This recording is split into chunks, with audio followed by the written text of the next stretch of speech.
Hello there, Fearless Gamers, and welcome to another podcast here on Fearless Games. I'm Matt the Vet, and today I am joined by... James the Wildcard. How's it going? Going good. How's it going? Pretty good. We actually got some comments on our last podcast. Indeed. One of them is a question, which is, weren't all the Primarches taller than the Emperor, apart from the Alpha Legion Primarches? Okay. I see where they're going with this. No. Explain. It's weird, because you look at if you find the old terrible art when when the Horus and the Emperor are both in Terminator armor, and they both are basically equipped exactly the same.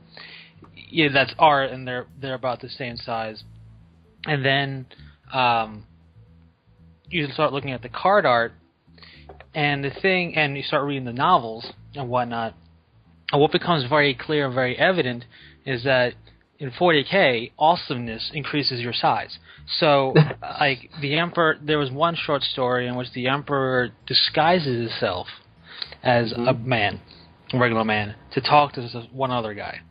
And it's the way it was written was pretty clever, because he'd sit in a chair, and the chair would actually kind of like buckle under this regular frame of a man where it shouldn't. It stays, but everything. And then when he reveals himself, he's bigger, he's clad in his golden armor of goldenness, and he's pretty big. And the problem is it's never really, I would say, officially stated. And the artwork isn't very clear half the time from the card art that we do have thus far of how big the Emperor is, for example, in relation to Horus, or how big the Emperor is in relation to any of the Primarchs. He's never really they're never really doing a family photo. So yeah.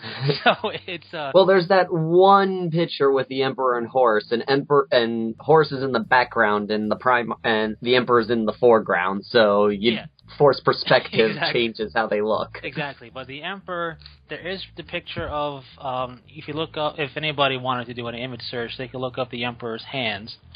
Let's see. I'm going to do that right now. The Emperor's... Well, it's... Yeah. You have to do it for 40K, because you're going to find probably a lot of Star Wars stuff. Let's see. 40K, the Emperor's hands. Images. And then the problem is you're also going to find a Space Marine chapter. But when you eventually find a picture of the Emperor standing behind the Sisters of Silence and the Adeptus Custodes, he towers over them, and he's behind them. I see this picture. And he's standing behind where them. It's a little gold and the sister with the really big sword. Yeah, and the Custodian Guard towers over the sister. And the Custodian Guard, compared to a Space Marine, is supposed to be a bit bigger, bulkier, and overall bigger than a Space Marine a little bit. Nothing crazy. And this Custodian Guard is roughly at the bottom of the Emperor's chin in this background shot. Yeah, and in fact, it's like the tip of his head. And the Custodian Guard is supposed to be pretty big. They're shorter than Primarchs. But here we go. I'm looking at the picture. So they're shorter than Primarchs, but they're also bigger than Space Marines. Emperor's bigger than them. A Space Marine. Yeah. Emperor's bigger than them, and the shot, the artwork is just, it's a little bit weird, because like he's standing behind them, but like his foot's up in front with them. Yes, and his hand is right next to the dude's shoulder pad, so he's not too far behind him. And he's also like, he's not wearing gauntlets, so if his hands appear tiny, it's because he has got armor on, and he took his lightning claw hand off, and he took his glove hand off, so it's his actual physical hands. So he's pretty big, and the problem is we don't really see this in relation to standing next to Primarchs. If anything, Magnus would probably be bigger than him. If there were to be a Primarch to be taller than the Emperor, it would be Magnus. Yeah, I think they've had described some imagery as him being taller. Yeah, but again, it's ambiguous. There's no real artwork with them, and in the stories, when the two of them are meeting, or you have the actual Magnus and the Emperor talking, it's through astral projections. So it's really hard to discern. Yeah, they've never actually. The closest was in in A Thousand Suns, because Magnus is in the same room as him, but they're never in front of each other. And another problem... The Emperor gets up and goes, I said stuff, and then Magnus gets up later and says, I say stuff, and they're never actually standing next to each other. And also the Emperor there is on a tall throne, towering over people. And the thing about the Emperor, and the reason why I like the Emperor's hands shot here, because they have his hands glowing. He's this blazing figure. Every time he's described and he's described in novels and whatnot, it's always like he walks into the room and everybody's blinded by the light. Yep. Like nobody can really look him in the eyes ever, because he's just that. His presence just cowers you. And so, in actuality, he could be ridiculously tall, or he could be normal size. Well, he's not normal size clearly, but he could be like just a hair's breadth taller than a Primarch, but he'll seem enormous when you're in his presence. So it's really tough to gauge his height, because the Emperor is one of those things that part of the beauty of the Emperor of 40K is that it's very ambiguous about him. He's this all-powerful human thing. Mm-hmm. And part of the problem is he's ambiguous and an all-powerful human thing. So, Yes. And inevitably, when you start describing the all-powerful thing, it loses some of its illustrious charm, but will actually gain some. Okay, he's this size. So yes, for ease of saying it, the best way to describe him is Primarch size, if not bigger slightly than most all of the Primarchs. Mm. And it's not like, because it'd be ridiculous if he towered over the Primarchs, because then he'd be like a 30-foot tall person. So yeah, that is true. So he is as big as a Primarch, if not a little bigger, which is why also in some of the short story stuff now that we have in the actual Horus, I forget what they call it, the Horus Heresy artwork collection that Black Library sells again. Yep. There's a story when he gets off the Golden Throne and Malcador the Sigillate sits in it, and he's described as looking like a child sitting in his throne. So he's a big guy. Malcador is who? Malcador the Sigillate was his human advisor he had. He's always any picture that dude that like in the robe is with the staff with the Imperial Eagle on it. The dude that is described as like the second most powerful psyker. Well, the dude that is the most powerful human psyker. Yeah, and he's like part of the beacon or something. Well, he helped it. He helped you. He maintained it when the Emperor fought and died in the process. But he's a ridiculously powerful psyker. He's a human, like a frail little human-looking dude, second in command basically to the Emperor. And he's just clad in brown robes. He's got a simple staff with the Imperial Eagle on top that's always on fire. Because why not? Yes. So he was described as a child, and he's a full-grown adult male. So when it's sitting in the throne. So the Emperor's a big guy. He gets a big cereal. Fairly tall. He gets a big cereal. He ate his Wheaties. Yes, a big bowl, a huge bowl of Wheaties. But yes. But that's the size, and it's hard. And I wish I could just say yes or no, clear cut. But as with a lot of stuff with the way 40K fluff is described, it's not as clear cut as that. It's like kind of, sort of. Well, here's the deal. Is how you have to describe everything in 40K. Pretty much. Excellent question, and it's something that, thankfully, because of the Horus Heresy, has garnered popularity over the past 8 years and so and whatnot. It's gotten very popular, and more popularity brings more official artwork and more official stories and more official descriptions and stuff. So thankfully, because of the popularity of it, we're actually getting a lot more concrete info. Like, for example, we can just go ahead and look at Angron's model from Forgeworld, for example. Was there a picture of him from the card game? Yeah, it was just kind of like his face. It was angry. Go figure. But being very Angron the Angry. Yeah, but now having not only an official model. Well, I should say this: not only having a whole fluff section in a book devoted to the Legion and this particular Primarch, actually having a model representation of Primarchs and seeing what they officially look like, is something we didn't have a while ago. Mm-hmm. I mean, when you look a while ago, I remember when Games Workshop's website it had the red. Everything was the sidebar was red, and you had to go to like that era. Even then, they had kind of like legacy models. One of them was Lemon Russ, but he was no more bigger than a regular Space Marine. He had his two wolf things, Frecky and Grecky or something like that. I didn't know that he made a model of Rust. Yeah, a while ago. I mean, I tried to find images of it. I know there's an epic model of Magnus Demon Prince. Yeah, there's an epic model of Fulgrim Demon Prince also. But yes. But no, there was an actual model. But it was this was back when Leman Russ was just a commander, just considered the general of the space. So this is back before we actually when they had names, and then they were kind of. See, the story and the fluff of 40K is ever evolving. And Leman Russ, there was a model, and it's kind of hard to find a picture of. I think I found it once, but to find it on the spot would take a while. And he's just standing there, and he's got two Fenrisian wolves, I think Frecky and Grecky are the name of them, standing next to him. It's just a model like that. It's not really a usable model in any game. It's just one of their legacy models they used to sell. And he didn't really look that. He didn't have the crazy 80s hair metal that he has now. So it's a different time back then. But now we have evolving fluff, evolving story, and now we're actually getting the true official canonized things, and it's nice. So if you would have asked this question 5 years ago, I'd be like, maybe. So because it would be even less imagery and less stuff to describe things. Like if you asked us 5 years ago or more about some of the Primarchs, we'd be like, he's a guy. He's a guy with things. I can't really tell you any more than that because we don't know anything about him. Now, even though we don't know much about Jahagani Khan or whatever his name is, we have stories. I own the White Scars novella that you can, I think, buy now. It was a limited run back when I first got it. And it describes the Primarch and his weapons and how he fights and everything. So just that alone is way more information than what we had in the past, which is great. I'm sorry, as things are happening, I just spotted a interesting news post on Fiat 212. That guy.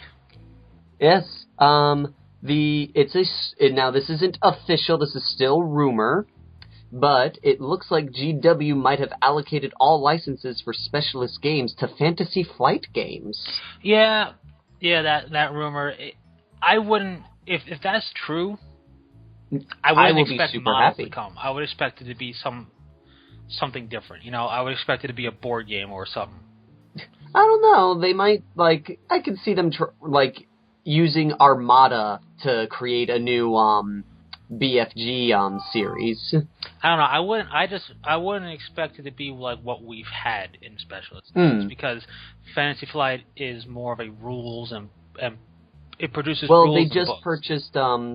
Well, I heard something about them merging with a new company that's actually a model building company. Yeah, but it's not models I wouldn't say it's wargaming models.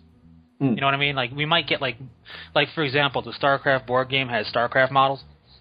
But to call that models for miniature wargaming is laughable. But it would be or the Horus Heresy board game, which has models but nothing you can actually use in a game. Oh, yeah. So it might be that level. Either way, if anything, it might produce some form of rules or some form of buzziness, if it's true, some buzzing going on, and people might be able to then take it and do a little homebrew conversion to then make it a war game. If it's not a war game when it comes out, you know what I mean? Really, it's an interesting choice of Fantasy Flight because it does kind of open the doors for a whole bunch of RPG element stuff for it, but I would have been more hopeful if they gave those rights to Forge World. You know what I mean? I would very much like to see Forge World do something, especially with the Heresy era stuff, because I'd like to have rules for Primarch flagships. Yeah, but that's just me. I mean, good luck for that. And it would be cool. Well, it would be even better to see them that. Oh, definitely. And I did ask them that at one point. I asked, and they said they're thinking of it. It's on the shelf. If they're sitting there going, "What should we do next?" I don't know. What's on the shelf? Yeah. Type of thing. Now, the unfortunate. I mean, I don't think they do anything anymore with I don't even know if they still sell the rules for it, Aeronautica Imperialis. They stopped that when GW announced the secretly unofficially announced the end of Specialist Games. That dropped the day everyone started doing their panic purchasing. That is the only thing that was a short-lived thing, but that is why I want Forge World to get. Not that they don't have the rights, and you can to it. It's just that because Forge World is GW, it's not like they have to get necessarily permission. They might have to get permission so they don't step on the heels of what GW is releasing. But I would like for GW basically, you know what, Forge World releases at your discretion. That would be cool because you'll be guaranteed models at that point and some good ones. But so that is something I would have liked to see. And Fantasy Flight's cool. I like following it. But I don't know. My only if I as excited as I am to see something saying that maybe I'll get BFG back again because it'll make Dornport 10 times easier to do, is the only thing I would be concerned with is it becoming like X-Wing, which has the War Machine syndrome. If you don't have the newest ship they release, you might as well not be playing the game. Right. Because what I liked about original BFG was everyone was balanced, but everyone was built to their fluff. So, it would be like the Eldar and the Necrons were super broken, the Orcs were completely random, and the Imperial and the Chaos were fairly well-rounded. And I don't think they would do well in a system where all of a sudden the Imperium comes out with a new ship and it's blowing up Necron vessels without even trying because it's the new hotness. Right. No, I get what you're saying with that, and that's always a concern. But I'm just worried that, it'll just not either get mothballed or I'm worried that not that Fantasy Flight does bad things. They don't. They do fine stuff. I'm just worried that it'll put the final nail in the coffin, so to speak, because they'll try to do something, they'll try to maybe bring it back, but they'll try to innovate it a bit, and then people it's not what they remember. We'll get into it. Yes, this is not the BFG I remember, or this is not the Epic that I like to play. This is completely different. This is Bull Donkey or whatever. So I like that word. So then they just don't do it, and it's kind of like, well, womp womp dies. So that's my concern. Not that I think it's rare that that'll happen, or very slight that that'll happen, but still is my concern. The other thing, interestingly enough, that this guy puts out in this rumor piece is that it goes, we can await. He specifically says this means we can await the release of SG-related games on Fantasy Flight. So these may not actually be the Specialist games. They could be games inspired by. Right, which is... for example, if he did Blood Bowl, we could just see Blood Bowl, the Chaos Playoffs. So it's a offshoot game specifically but inspired by Blood Bowl. Right, which is fine, but then again, that could be a thing of, well, why even? I don't want that. I want something else type of deal. That's the concern that I would have. I would have no problem with inspired by. That's always cool. That's cool. That's totally cool. But it's just, aha. Here we go. Yeah. Here you go. This is that old Lehman Russ model I was talking about.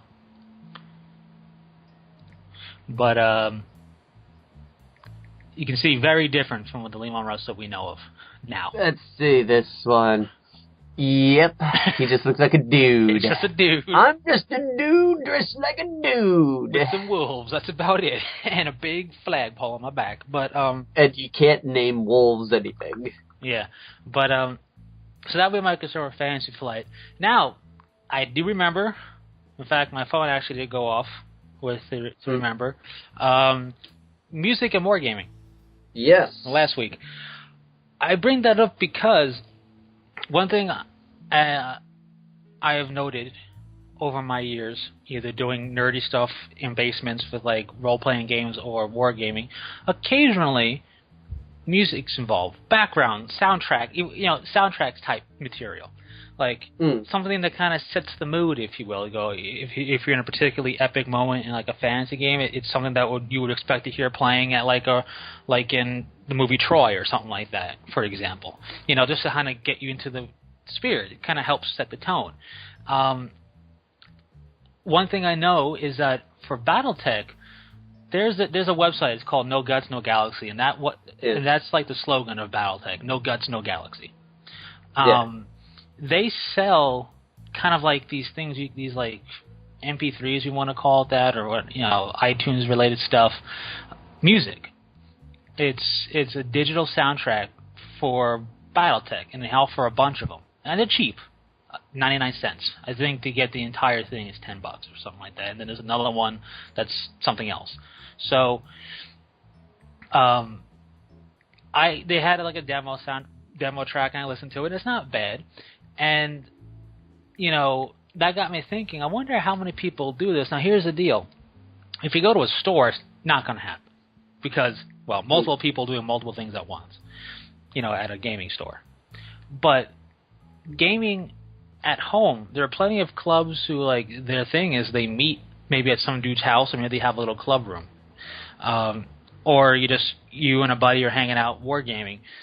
I'm curious how many people do that or have thought about doing it. And if you haven't, and now that we brought this up randomly, would you consider doing it? And for you, would you ever consider putting, like, obviously on low, nothing that's going to be too distracting, nothing with words really, more so just instrumentals. Would you ever consider doing that? Putting music into a game? Yeah. I've done it in the past. Well, I mean, like wargaming. Have you done it with wargaming? Wargaming. Honestly, I could see it being entertaining. Yeah. But depends. Like, it depends on what's going on. Oh, of course. Like if it was just a standardized tournament or something, I probably wouldn't even bother. But if it's like, like a good example is like when GW did the re-release of the Necrons, and they had that whole worldwide campaign you can go to and play in and partake in and all that jazz. Yeah. That would be something where I'd be like, oh yeah, we're going to need to have set music for this because that'll just make everything else sound 10 times epic. Oh yeah, no, I agree with that. Like, that's how I feel. Like, first off, if you're doing like a tournament thing, it's not going to work. Yeah. Because, one board is desert terrain, the other board is ice terrain, and, just for looks to be different. You don't want to have 10 tables set up with grassy knolls, you know what I mean? You want variety.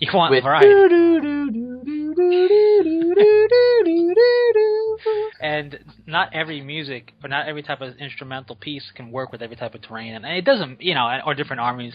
Or like, you have a fast-paced music, which is like run and gun style, and you have 2 static armies. It's like, yep.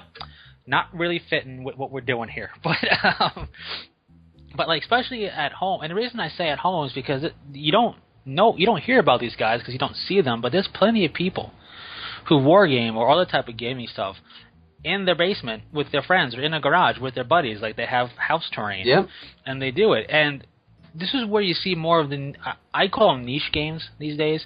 Like you'll see more historical stuff. That's not Flames of War. That's kind of like the big popular one. But even that, and other historical gaming, you'll see done. You won't see done. It'll be done. You have to basically be invited to it at somebody's place. Yeah. BattleTech has been that way for a while. Even when it was big and popular, it has been that way. Everybody goes to there's clubs or people go to different houses. They bring terrain and their stuff with them, and they play that way. And the unfortunate side effect of that is it's harder for new players to get involved because if it's never done at your local game store, your local game store is not going to want to carry as much stuff of it because, well, you're not there to buy it, and you're not going to see it happen. So on the off chance that a demo is being played or the guys are there just buying stuff and just hanging around chit-chatting, good luck with some games. Not that Malifaux falls into this, and I have no interest in Malifaux personally, but when Malifaux was a thing, the local game store sold it, but I didn't really see any Malifaux games being played. From what I've heard about Malifaux, now I could be confusing it with another game, so I could be wrong on this, but Malifaux sounds interesting, but sounds way too complicated. I know nothing about the rules, so I couldn't even from my tell understanding, it's like, if this happens in this game, this trails over to the next game, which travels over to the next game, and you get these points, and then half your dudes die because you don't feed them between games, and I was like, whoa, so I need to, this is like bookkeeping, I need to remember all this junk before and after the game, I don't know. and then it's like, how do I know the other dude's bookkeeping is correct? And he comes into the game going, well, I actually had 40,000 vats of food, so all my dudes get 20 plus stamina because they've all been well fed. When me sitting here going, my math says all my dudes are dead. My math says all my dudes.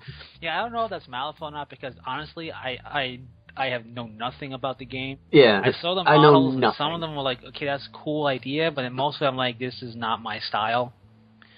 For me, so I know nothing about it, but I can tell you I haven't never seen a Malifaux game being played, but I know people collect it and like it. It's more of like, hey, come here, let's hang out, let's get some food, let's just chit chat, play the game, have a good time, and that got me thinking of this thing, and this thing is you win vast sums of money, you're a millionaire, multi-millionaire, whatever. What is the one what is the one kind of nerd thing you would do with that money for yourself? Not like I would invest in a company or not I would create models for myself, but more like an answer that Stark-Lord would give. Right. Not like something where it's very bland. And not that starting your own, let's say, model company making models would be a bad answer, but I mean more like something established, something based in your hobby. Yeah, something that was already in the hobby. Creating your own models for the hobby is always cool, but I'm talking about something that's already established. You go, man, if I had the money, I'd do that. And it doesn't have to be model related. Like, if you want time, I'll give you my answer because I thought about this. So, well, let's see, how much time do we have left in the podcast? We got 30 minutes. Let's see. For me, because it's probably going to be the short answer. If I had vast sums of money, there would be a couple of things that I would do hobby-related with that. Yeah. The first and foremost would be I'd buy a couple of Titans from Forge World. Yeah. Like Phantom, Reaver, Warhound, Reverend, to buff those models because they're pretty. Then I would start investing in game tables, like getting game tables set up and buying terrain and getting all the stuff needed so I can create like the epic looking sceneries that I always want to do that sometimes you can't generate at a game store because you can only get so much terrain. Exactly. In a hobby shop. But it would definitely be at least 1 to 2 Phantom Titans and like 4 Reverend Titans, a Reaver, 2 Reavers and 3 Warhounds, so I have like a little demi-legion. Probably a Thunderhawk, because a Thunderhawk for my Space Marines, and then just terrain. I would build the most detailed cityscape terrain and the most foresty, otherworldly terrain you could think of. I will have the game board that you want to play on. That would be what I'd do. Nice. Yeah, it's always cool. Like, really cool terrain is always, top notch. I love that. Like, every time I go to the game store, I, like, grab all the city terrain and make little cities with roads and such. I'm like, no, this is how the game should be played. I don't want to see any part of the table that isn't just a table. I don't want to see any binders as hills, right, and little cuts of green felt and going, that's a forest. Yeah, I mean, if you want to have a grassland or a rolling desert wasteland, sure, you don't need to be chock full of terrain bits, but still have it appropriately terrain, Appropriate, dunes, little palm tree dust thingies, sculpted terrain, not just a flat board with orange fabric on it that's saying it's sand. Yeah, like that's always nice. I mean, that's one of the things why I couldn't really get behind fantasy, because due to the way it plays, it's like, here's 2 hills, some trees, and that's our board. Because we have to move whole bricks of things around. So, I never really that, and also War Machine, you could, but I also see a War Machine. I don't want to say it suffers from the same problem of fantasy terrain stuff from like Warhammer Fantasy terrain, but I've never really seen heavy terrain in a War Machine game. Yes. Tournament-wise, there's very little terrain that's used, and I feel that not knocking War Machine, I do enjoy it. I wish I had more time to play it because I do have a bag now. My army can be moved without breaking. Yay! But I do notice that a lot of it's in that, like back in the day with 40K used to be, the board was set up the way the board would be set up if you were going to a tournament because you wanted to your casual games or to practice for the next Throne of Skulls game. And I feel War Machine is kind of in that boat. Everyone sets the terrain up the way the terrain would be at a tournament, so that way they can know how their list would play in these scenarios. It's a practice for the tournament type of thing. But even which isn't terrible, it's just not for me. Yeah, I mean, even with that, though, the way they set them up, it just seems barren in terms of terrain. You're gonna have 40K tables for just to compare the two terrain-wise that are gonna be pretty open and barren because they're representing a desert or plains or light forested area. But then you're gonna have terrain you're gonna have this is a traffic jam. How do I can't barely move my tank with that, but in a good way. Yeah. It's this is, oh my god, everything is slow going because we have to move through all this difficult terrain, but it's set up to be appropriate, like a manufactorum or like a cityscape. And with War Machine, I always noticed kind of we got a central hill or a hill to the left, and then we got small little things that represent a tree or two and a fence, and that's it. And it just for me with wargaming, terrain is half the battle. Yeah.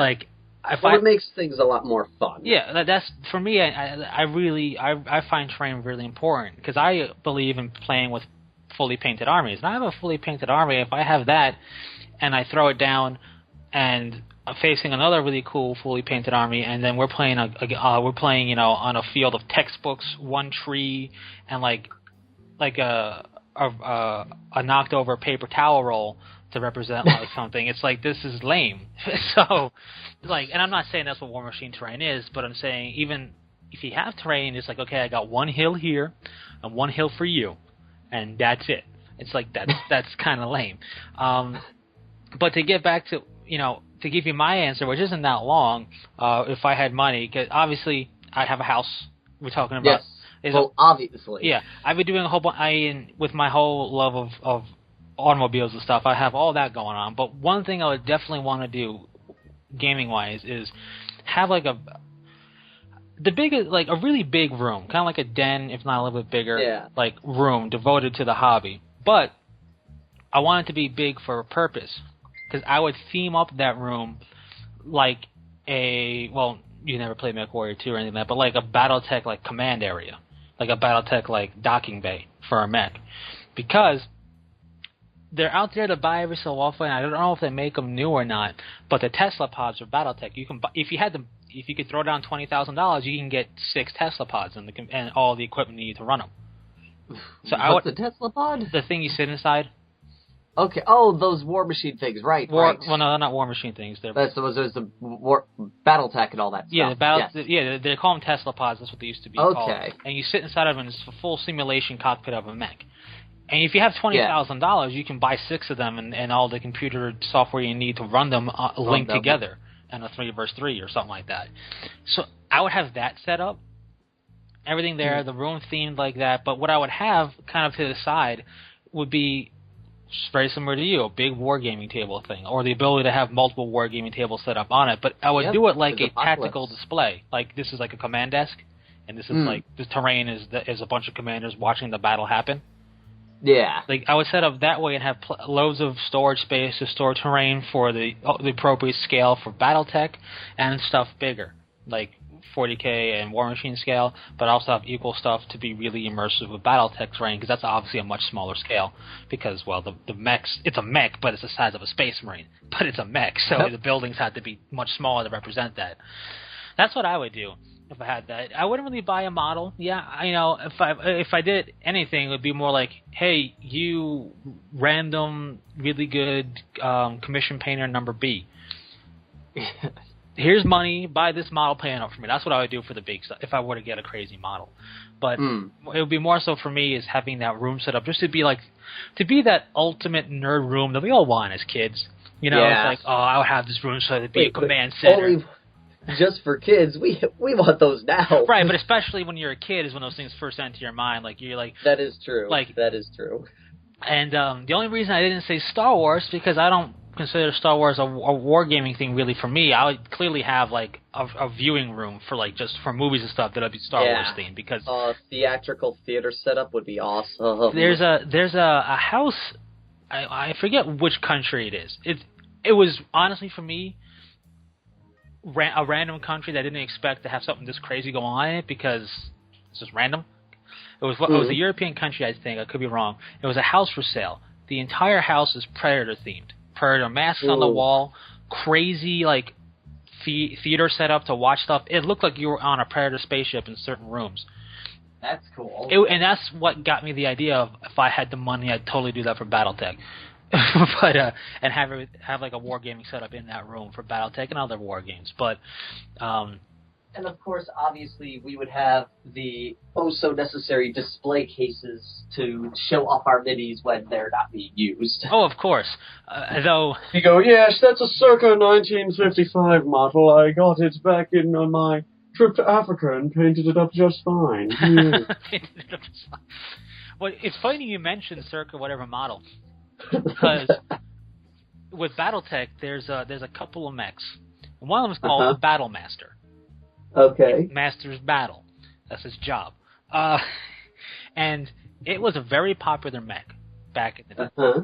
But due to the law disputes that BattleTech and Robotech had for certain looks, because Silhouette, if you ever hid them in a behind the curtain with a light, they may look like Robotech stuff. Yeah, there's a couple of mechs that, to be honest, did bear a close resemblance, but to be fair, when you strap long gun barrels onto an arm and you have a shoulder mounted missile rack, it's gonna look similar regardless of what you do. Yeah. So that was that issue with that trailer that they had, right? Yeah. Because the one mech in it looked like a Robotech thing. Yeah, the one that you were kind of riding shotgun in was called a Warhammer, and that one looked very much like a Robotech mech. A Robotech Destroid is what it looked like. Yeah, when they walk around the corner and it's got a skull painted on its head. No, that's the Atlas. That one is unique. But that's the trailer I'm talking about, right? Yeah, that's the trailer. But yeah, and the mech you ride shotgun, the one that gets blown up, is the Warhammer. And it, silhouette-wise, does look very similar to one of the Robotech Destroids, but like I said, this mech's got two long gun barrel arms. It's got a shoulder-mounted missile rack, machine gun sticking out of it. What do you want? It's like so with that, the Battlemaster also, and this one I think is even more of a stretch than the Warhammer, but the Battlemaster also was part of a kind of like cease and desist thing, because before the whole release of the Clans and the Timberwolf being the most iconic mech everybody knows, before that, Mad Cat, it was the Battlemaster was the most iconic mech, and it's funny because they did some artistic changes to it and some resculpts, and they were able to really sell it no problem again, but they never really put it back into the MechWarrior games. But I believe they had to actually resculpt some of the models. So if you got like an early '90s Battlemaster, that would be like the original look, and the current Battlemaster being sold, I believe, is a resculpt, so there is no more legal issues. So it's funny that you mentioned circa 19, because that's honestly can be some stuff in BattleTech is actually like that. So, yeah, and it's funny, and it's weird too, because BattleTech has a lot of mechs in it. Like it's the opposite of the Space Marine syndrome, where the Space Marine syndrome is, well, your army is just a different painted Space Marine force. Some codices or you have differences there, but there's so many Space Marines that's painted out different, but to the outward eye, it's all Space Marines. Yep. With BattleTech, it's different. Aside from Clan and Inner Sphere, there's so many different mechs out there, but they're not really restricted. Clan Tech mechs are for the Clans have them. But the Inner Sphere mechs, the Inner Sphere has it. But instead of it being like just the same mech painted in different color schemes, it's a whole bunch of random mechs that are available to everybody. So it's kind of like a reverse situation of Space Marines. It's like, oh, is that a Zeus mech? Yeah, it's a Zeus mech painted in Draconis Combine colors. Is that a Stalker? Yeah, that's painted up in Steiner Davion colors. So they are the only ones allowed to have it? No. Anybody can have it. What about the dragon? That's got to be a Draconis Combine only mech because it's called a dragon. Oh, we use it a lot, but everybody else uses it too. Oh, all right. So it's kind of like, it's like, so really don't go by the mech? Yeah, don't go by the mech. Pretty much. So, yeah, and there's a lot out there. Like, there's mechs that I forgot about, like the Stalker, I forgot about it because it's silly. But, and then the Zeus, the Battlemaster, Thug. There's one called a Thug. There's one called Thug. One of my favorite inner spheres is, like I mentioned multiple times, is the Awesome. The Awesome. It's called the Awesome. And it's, I know the name. It's awesome. So, I mean, now, how awesome is it? Very awesome. It's 85 tons of awesome, to be honest with you, but it's 85 tons of awesome. So mission accomplished with naming there, but that's that. And you use a airbrush, right? I use it mostly for basing, like base coating or bases. Base coating. Okay. Yeah. I don't have one with a very fine tip to do, like, precision detail. Right. I use it for mostly base coating and tanks. Biggest issue is just finding colors that match the Citadel that can be used in the airbrush. Gotcha. So I don't use it that often. Right. So, like, because I'm not a big fan of airbrushes, to be honest. I've always done models with the paintbrush, but I came to an epiphany, or I came to an apostrophe the other day. Lightning struck my brain, but that must have hurt. But and that is, I hate that Peter Pan. Peter Pan, yeah. That is the perfect motivational poster for the Awesome. Because it's true. For anyone who can't see, because I'll probably forget to put a description in it, it's a picture of an Awesome in purple shooting a bunch of laser beams, and it goes, awesome! And then underneath it, I'm sorry, I can't hear you over the sound of how awesome I am. And those aren't just laser beams, those are particle projector cannons. They ionize particles, shoot them really fast, it deals thermal and kinetic damage for fluff. And it's the only energy weapon thus far that I know of in Battletech that actually generates recoil. It's like it recoils like a cannon because all the lasers have no recoil. But anyway, yeah, I hate Peter Pan. But no, what I really hate, I realized I hate priming models. I realized it the other day. I was priming up some mechs actually, and I'm like, I hate this. Why do I paint things? And I'm like, I like painting. I hate the priming because it's not even like I can get away with the color that is, prime it. Like, it's not like it's like a white scar that I can get good white primer on and be basically done with the model. No, it's just priming. I hate priming. It feels like it takes forever. Now, it clearly doesn't, but it just feels like it drags on. Like, I'll do 10 minutes of priming. It's like, man, I've been here all day. But, like, I hate priming. And spray cans, rattle can priming it can work, but I know for whatever reason, it could be pristine conditions. I just have the luck that I'll get the gritty texture to it no matter what I do. The one thing I hate is sealing models. Because every model that I've sealed has chipped.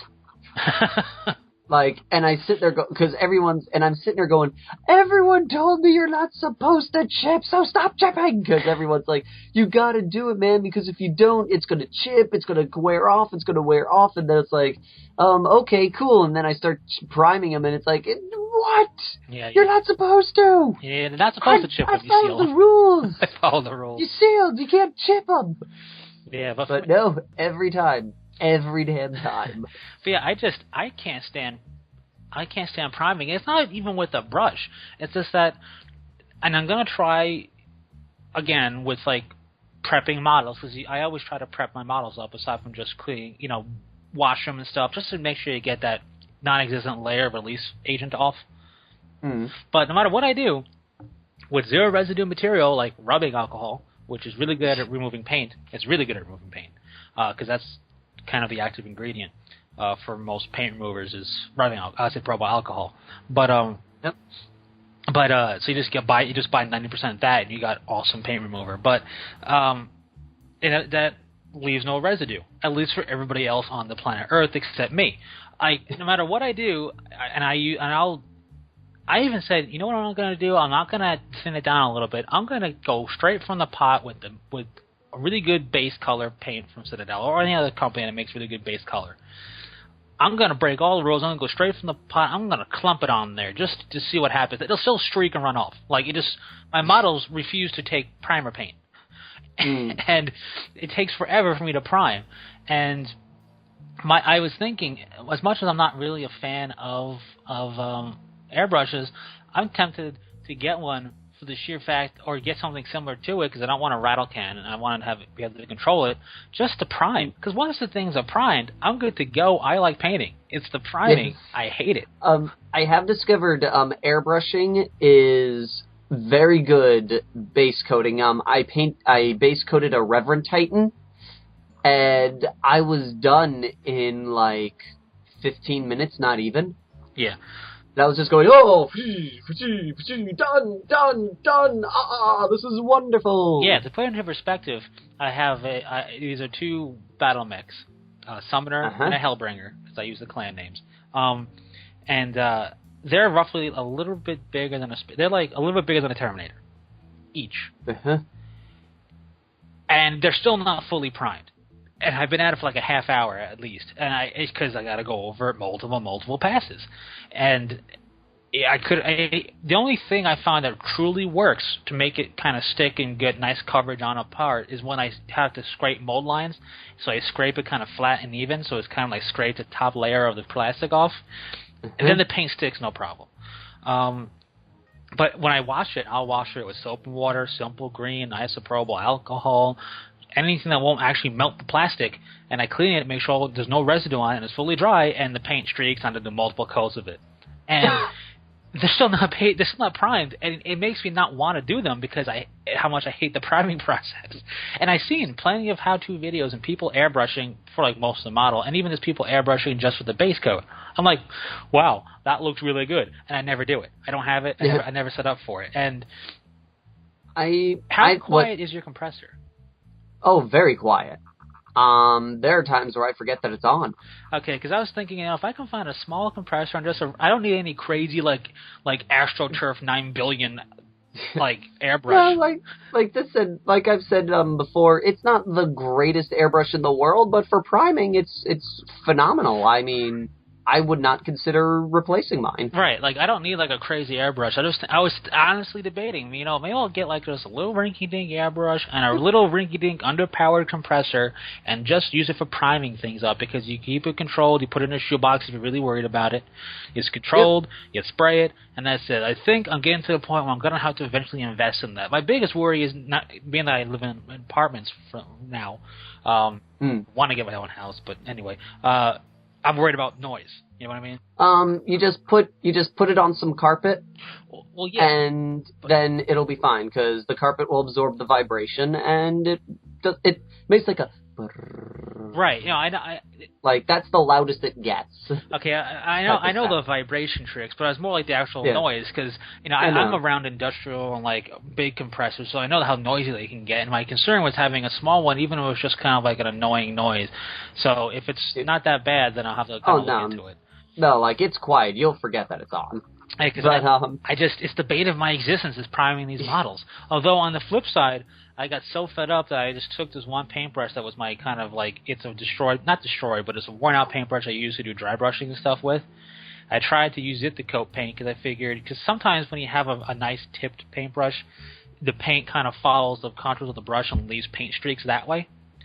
So I figured if I had this worn out brush that doesn't have a cone, there's nothing for it to work with, but it didn't work either. But I just left that because this brush I had for years, and for the past like 3 years, it's been so hardened that only the very tips of the bristles will work for anything, and it's really not that good of a brush.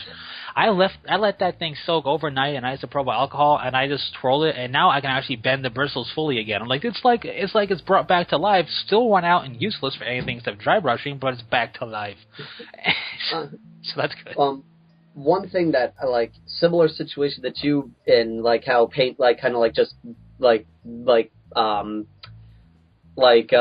alien liquid just shooting off, scattering when you paint type of thing.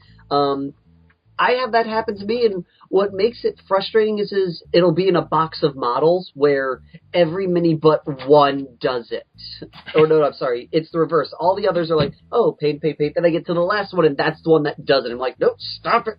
Stop it being like the others. Yeah, I had that. And it's like in a box. It's like, why did only 1 out of the 5 have this problem? It's like that one's like, don't worry, guys, I'll take all your release agent. And it's just like, don't worry, guys, I'll piss him off. Yeah, but it's just like, and I'll clean them. I'll wash it all nice and like. Everything's perfect. Scrub or dub. We all do it. And every time I watch people do it on YouTube, I'll watch videos of people cleaning models and then painting them, and then I think to myself, why doesn't that work for me? It's like that episode of The Simpsons. Ah, that's one fine-looking barbecue. Why doesn't mine look like that? Exactly, and I don't know and I've done everything. Like I said, soapy water, simple green, rubbing alcohol, all the things that are supposed to clean and not leave a residue, and all the ways you're supposed to do it, so you let it clean, you let it dry, and everything's all happy and copacetic. And if I guarantee you, I could hand that model to somebody, and it would paint just fine. They paint half of it, I'll take it, my half would streak. It's I don't know what it is, I don't know what hates me. Something hates me, though. You also, I've noticed, taking models from you once you finally got it painted, good luck getting the paint off of your models. Right. I don't know what it is. I have like this weird superpower of paint doesn't want to stick, but once I get the paint on there, it's like it's bonded. It never wants to come off. It's like it's bond, and it's not like a thick paint. You can still see all the detail and everything. It's just like the paint's like, I'm not coming off. Yep. Yeah. That is one of the clan mechs, a Kodiak, by the way. Yep. And it's funny because that mech is really annoying to fight against. And it's the weird thing, you see how it has Wolverine claws? Yep. In Battletech, there is a close combat system. It's more like a just run into it type of system, or just punch it. Let's just hit it. Okay. You're an 85-ton mech. That's a 50-ton mech. Just run into it. You'll knock it over type of deal. And some of them actually have like Axeman, Hatchetman, and this other one that's got a pseudo-Japanese name actually have swords and axes in their hands they can swing and hit you with. And the Kodiak has claws. And you'll see them represented in the Mech Warrior video games, but there's no actual way to do close combat in those. And to be honest, if you're relying on close combat, you're probably having a bad time in Battletech. Or it's like, oh, look at that cute little light mech. I'm an assault mech, punch it. That was funny. But, yeah. Sidetrack, tangential thing. And sadly, though, I'm going to have to get going because things are getting crazy over here. You don't understand, peeps. It's off the chain. It is. It's off the chain. Oh, wow. I guess with us, we'll leave it today with, if you got into a large sum of money where you've hit the wealthy category here, you're part of the 1%, what would you do to entice your hobby side? Exactly. Like, and don't get me crazy wrong. model, building a cool gaming table, something that's not, I'm going to make my own game. And don't get me wrong, I'd properly invest the money I would get. If I just land on a boatload of cash, I'd make sure I have it properly divvied up. To make me more money and stuff like that. But we're curious about the indulgent part, the bad habit that you just have to feed. Yeah, like we say, when we were kids the other day, you go, man, if I had the money, I'd totally do that. That's what we're looking for here. Yep. And are you like me or like the vet here, when it comes to paint, does your stuff chip after putting the anti-chip stuff on it, or does paint refuse to stick, and then when it does, it never comes off? Inquiring minds would like to know. Exactly. And so, until next time, fearless gamers, this is Matt the Vet. James the Wildcard. Saying take care. Peace.